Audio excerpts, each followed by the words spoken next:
the 5 very things that you should know about how to be aware. Yes, to get the awareness.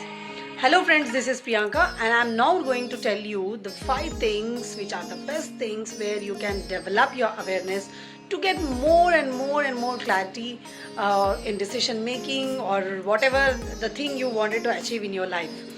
Let's go. Number 1, mind. Number 2, body. Number 3, space. Number 4, your soul. And number 5, the diet.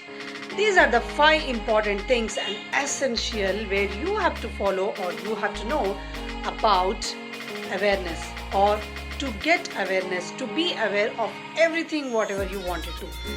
And I know that you wanted to know about this in depth.